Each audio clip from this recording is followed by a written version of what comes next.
জিনিসটা কম দামি হতে পারে। যদি এটার সাথে আপনজনের ভালোবাসা মিশে থাকে তাহলে এটার দাম কিন্তু অনেক গুণ বেড়ে যায়। আসসালামু আলাইকুম, সবাই কেমন আছেন? আশা করছি সবাই ভালো আছেন, সুস্থ আছেন। আলহামদুলিল্লাহ আমিও ভালো আছি। তো আজকে বাড়ি থেকে বড় বোনের কচুর শাক পাঠিয়েছে। যদিও এটা অনেক কম দামি মাছ মাংস, দামি কোনো জিনিস না, তারপরও এটার দাম আমার কাছে অনেক বেশি। কারণ এটার সাথে আপনজনের ভালোবাসা মিশে আছে। তো কচুর শাকগুলা দেওয়ার পরে আমি ভালো করে ধুয়ে এগুলা কেটে সিদ্ধ করে নিয়েছি। রসুন আর লবণ কাঁচামরিচ দিয়ে একটু পানি দিয়ে সিদ্ধ করে নিয়ে এই যে এখন রান্না বসিয়ে দিলাম। তা আমি এখানে তেল দিয়ে পেঁয়াজ আর কাঁচামরিচ কুচি দিয়ে একটুখানি লবণ দিয়ে নাড়াচাড়া করে নিলাম। এর আগে কিন্তু আমি এক টুকরা দারুচিনি আর একটা তেজপাতাও দিয়েছি।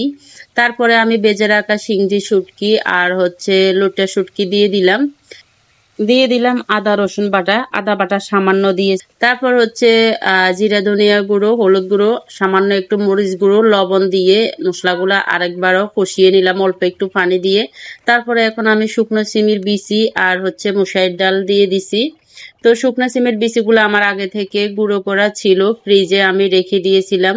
তো সেগুলা রান্না করার আগে একটু গরম পানি দিয়ে ভিজিয়ে রেখে তারপরে দিয়ে দিলাম। তারপরে পানি দিয়ে মশলাটা ভালো করে কষিয়ে ভেজে রাখা এক টুকরা মাছও দিয়ে দিলাম। তো আজকে কচুর শাকটা একদম গ্রাম্য স্টাইলে রান্না করতেছি। আপনারা এভাবে রান্না করে খেয়েছেন কিনা আমি জানি না। যদি না খেয়ে থাকেন অবশ্যই কিন্তু এভাবে একবার রান্না করে খেয়ে দেখবেন। তারপরে আমি ডাল গুঁড়োনে দিয়ে গুঁড়ে রাখা কচু শাকগুলা দিয়ে দিলাম। দিয়ে এখন চুলার আঁচ মিডিয়ামে রেখে আমি এগুলা খুন্তি দিয়ে নাড়াচাড়া করতে থাকবো ভালোভাবে রান্না হওয়া পর্যন্ত আর কি। তো এর আগে আমি কিন্তু একটুখানি ফুটান্ত গরম পানি দিয়েছি যাতে করে পুরোপুরি রান্নাটা হয়ে যায়। তো যদি পানিটা না দিতাম তাহলে হয়তো তলানিতে লেগে যেত। আমার কিন্তু কচু শাক রান্না করা হয়ে গেছে, এখন আমি বাগার দিব। তার আগে আমি 3টা শুকনো মরিচ তেলে ভেজে নিচ্ছি।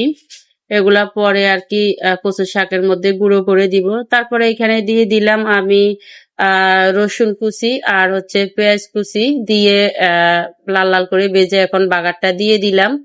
এই তো আমার কিন্তু কচু শাক রান্না করা একদমই হয়ে গেছে। তারপরে এই যে শুকনো মরিচ গুলো আমি হাত দিয়ে ভেঙে দিয়ে দিলাম।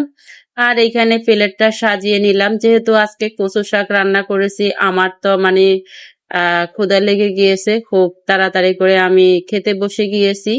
সাথে এক টুকরো লেবু আর একটা শুকনো মরিচ নিয়েছি। আমার বোনে কিন্তু জালি কুমড়ো দিয়েছে, জালি কুমড়ো দিয়ে মাছ দিয়ে রান্না করেছি। তো এখন এগুলা দিয়ে ভাত খেয়ে নিচ্ছি।